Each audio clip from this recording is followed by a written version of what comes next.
অবশেষে প্রকাশিত হলো ভলেন্টিয়ার্স পোস্টে চাকরি, একটি নতুন চাকরির যে বিজ্ঞপ্তি সেটি কিন্তু প্রকাশিত হলো, যেটা কিন্তু সকলে আবেদন করে নিতে পারবেন। কোন জায়গায় পোস্টিংটি পাচ্ছেন, কীভাবে নিয়োগের প্রসিডিওর কী রয়েছে, সমস্ত রকম বিস্তারিত আজকের একটি ভিডিওর মাধ্যমে দেখতে পারবেন। যারা বিশেষ করে ভলেন্টিয়ার্সের জন্য চাকরি খুঁজছেন, আজকের এই ভিডিওটি প্রথম থেকে শেষ পর্যন্ত দেখবেন। তো চলো বেশি দেরি না করে সেই যে ভলেন্টিয়ার্স রিক্রুটমেন্টে রয়েছে আমি আপনাদের একে করে দেখিয়ে দিই। বলতে পারেন বহু প্রতীক্ষার পর অবশেষে কিন্তু এই যে ভলেন্টিয়ার্স পোস্টে চাকরির বিজ্ঞপ্তিটি প্রকাশিত হয়েছে। যদি আপনারা কেউ এই যে ভলেন্টিয়ার্স পোস্টটি যে চাকরিটি রয়েছে সেটি ডাউনলোড করতে চান, এই ভিডিওটি ঠিক নিচে রয়েছে টেলিগ্রাম গ্রুপের লিঙ্ক, সেখানে অবশ্যই যুক্ত হয়ে যাবেন।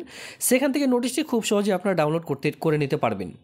আর যারা একদমই নতুন রয়েছেন, এই চ্যানেলটিকে অবশ্যই এই যে কেবি বাংলা চ্যানেলটি রয়েছে এই চ্যানেলটিকে সাবস্ক্রাইব করে দিয়ে সঙ্গে থাকবেন, কারণ কি আমি প্রতিনিয়ত কিন্তু এই সকল চাকরির যে বিজ্ঞপ্তি সেই সকল প্রোভাইড করে থাকি। তো ভলেন্টিয়ার্স পোস্টের জন্য বিশেষ করে কিন্তু অফলাইনের মাধ্যমে আবেদনের যে বিজ্ঞপ্তি সেই সকল প্রকাশিত হয়ে থাকে। একাডেমিক কোয়ালিফিকেশন দেখতে পাচ্ছেন, যেখানে আপনাদের সিরিয়াল নাম্বার দিতে বলা আছে, আর এখানে কিন্তু মাধ্যমিক পাস অনুযায়ী নিয়োগটি করতে চলেছে। আপনারা সকলে জানেন ভলেন্টিয়ার্স বিশেষ করে এইট থেকে মাধ্যমিক পাস ছেলেমেয়েরা সকলে আবেদন করতে পারেন। তো সেক্ষেত্রে আজকের যে আবেদনটি রয়েছে সেটি কিন্তু মাধ্যমিক পাশে। তো একাডেমিক কোয়ালিফিকেশন হিসাবে সবার প্রথমে মাধ্যমিক, এরপরে 2 নম্বর দিয়ে এখানে কিন্তু এইচএসও আপনারা দিতে পারেন আপনাদের সুবিধা মতো, ঠিক আছে, যদি থাকে সেক্ষেত্রে দেবেন। ধরুন এখানে West Bengal board of secondary education মানে মাধ্যমিক দেখিয়েছেন, সেক্ষেত্রে আপনি ডিগ্রি বা ডিপ্লোমা কী রয়েছে সেটা দিবেন, মানে এমপি দেবেন, শর্ট ফর্মে যেটা বলা হয় এমপি, ঠিক আছে। এখানে এমপি দিলেন আর এখানে তার যে বোর্ড সেই বোর্ডটি শর্ট ফর্মে বসিয়ে দিলেন। কত সালে মাধ্যমিক পাস করেছেন, কত পার্সেন্টেজ নিয়ে আপনি পাস করেছেন, বা এখানে বলা হচ্ছে মার্ক অফ 10, ঠিক আছে, মার্ক অফ 10ও দিতে পারেন অথবা পার্সেন্টেজ আপনারা দিতে পারেন আপনাদের সুবিধা মতো। এইভাবে করে কোয়ালিফিকেশন দিয়ে নিচে দেখতে পাচ্ছেন অ্যাডিশনাল কোয়ালিফিকেশন ইফ এনি, যদি আপনাদের যে ভলেন্টিয়ার যেহেতু নিয়োগ করতে চলেছে, ভলেন্টিয়ার সংক্রান্ত যদি কোনো রকম এক্সপিরিয়েন্স থেকে থাকে, কাজের অভিজ্ঞতা, ধরুন আপনারা এর কোথাও চাকরি করেছিলেন, ভলেন্টিয়ার্সের মতোই কাজ রয়েছিল সেখানে, তো সেই হিসাবে আপনারা এই সকল দিতে পারেন যাদের রয়েছে, না থাকলে কোনো রকম অসুবিধা নেই, ঠিক আছে। এখানে এও দেখতে পাচ্ছেন যদি কাজ করার অভিজ্ঞতা থেকে থাকে এই সকল জাস্ট এখানে দিতে বলা আছে। আর লাস্ট এখানে দেখতে পাচ্ছেন সিগনেচার ফুল ক্যান্ডিডেট ডেট প্লেস দিয়ে জাস্ট এটা আপনাদের জমা করে দিতে হচ্ছে। তো ফর্মটির সবার উপরে দেখতে পারবেন এই পেজটি, এখানে আপনাদের name, father's name, gender, category, আপনার ডেট অফ বার্থ, ন্যাশনালিটি, এরপরে দেখতে পাচ্ছেন আপনার যে পুরো অ্যাড্রেস রয়েছে এই সমস্ত রকম অ্যাড্রেস ফর করসপন্ডেন্ট, আপনার পুরো অ্যাড্রেস দিতে বলা আছে, village, post office, police station, district, pincode সহ সমস্ত রকম। পার্মানেন্ট অ্যাড্রেস যদি সেম হয় সেক্ষেত্রে ডু করে দেবেন। এরপরে contact number, mobile number, land number যদি থাকে আপনাদের জাস্ট এই সকল দেখে শুনে বুঝে ফিল আপটি করে নেবেন। করে নেওয়ার পর আপনাদের কিন্তু জমা করে দিতে হবে। কোথায় জমা করবেন চলো একে করে দেখিয়ে দিই।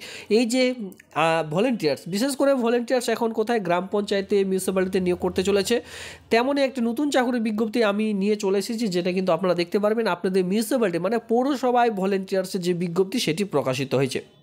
এখানে দেখতে পাচ্ছেন নাম্বার অফ ভ্যাকেন্সি, এখানে দেখতে পাচ্ছেন 36টি ভ্যাকেন্সি রয়েছে, ঠিক আছে।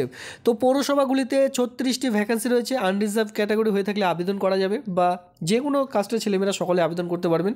দ্য মাস্ট ফিমেল আপনাদের কিন্তু থাকতে হবে, 30 থেকে 40-এর মধ্যে বয়স হতে হবে। এসসি, এসটি, ওবিসি, ওবিসিবি সকলে আবেদন করতে পারবেন। এজ লিমিট পেয়ে যাবেন 22 থেকে 40-এর মধ্যে। এরপরে বলা হয়েছে যে আপনাদের যেটা দেখতে গেলে কোয়ালিফিকেশন মাধ্যমিক pass or its equivalent examination candidate have higher qualification also যদি থেকে থাকেন সেক্ষেত্রেও কিন্তু আবেদন করা যাবে। তবে মাধ্যমিক পাস শিক্ষাগত যোগ্যতা থেকে আবেদন শুরু হয়ে যাচ্ছে। তবে এখানে আপনাদের ডিভোর্স প্রার্থী হতে হবে, অথবা উইডো অথবা ম্যারিড, যে কোনো একটি আপনাদের কিন্তু থাকতে হবে, মানে বিবাহিত থাকতে হবে, নইলে উইডো পার্সন, নইলে ডিভোর্স পার্সন থাকতে হবে, তাহলে আবেদন করা যাবে। আর এটা কিন্তু শুধুমাত্র মহিলাদের জন্য, ছেলেদের জন্য কোনো রকম পোস্ট নেই। হনারারি হেলথ ওয়ার্কার পোস্টের জন্য, যেটা আমরা শর্ট ফর্মে জানি HHW, এ নিয়ে কিন্তু গ্রাম পঞ্চায়েত, পৌরসভার প্রত্যেকটি ভিডিও আমি অলরেডি আপনাদের দিয়ে দিয়েছি। তো এটি কোন জায়গায় প্রকাশিত হয়েছে, এখানে আপনারা দেখুন সাউথ দমদম মিউনিসিপ্যালিটিতে নিয়োগটি করতে চলেছে, যেটা কিন্তু আপনাদের এলাকার মধ্যে, যেটা ওয়েস্ট বেঙ্গলের মধ্যে চাকরির যে বিজ্ঞপ্তি সেটি প্রকাশিত হয়েছে 8ই জানুয়ারি 2024 তারিখে। তো এই যে এই ফর্মটিকে প্রিন্ট আউট করে জাস্ট আমি আপনাদের বলে দিলাম 30শে জানুয়ারি, এই মাসের 30 তারিখ পর্যন্ত আবেদনটি করা যাবে। অন স্ক্রিনে সেটা দেখতে পাচ্ছেন, যে সকল কয়েকটি ডকুমেন্টস আমি দেখিয়ে দিলাম, সেই সকল ডকুমেন্টস নিয়ে আপনাদের কিন্তু জমা করে দিলে আবেদনটি কমপ্লিট হয়ে যাবে। আর অবশ্যই সেই মিউনিসিপ্যালিটিতে গিয়ে আপনারা হ্যান্ড বাই হ্যান্ড জমা করে দেবেন, তাহলে আবেদনটি কমপ্লিট হয়ে যাবে। এই হচ্ছে আবেদনের প্রক্রিয়া, আমি আপনাদের কিন্তু একে করে বলে দিলাম। যদি ইন্টারেস্টেড প্রার্থী হয়ে থাকেন অবশ্যই এই আবেদনটি করে নেবেন। ভিডিওটি দেখবার জন্য ধন্যবাদ।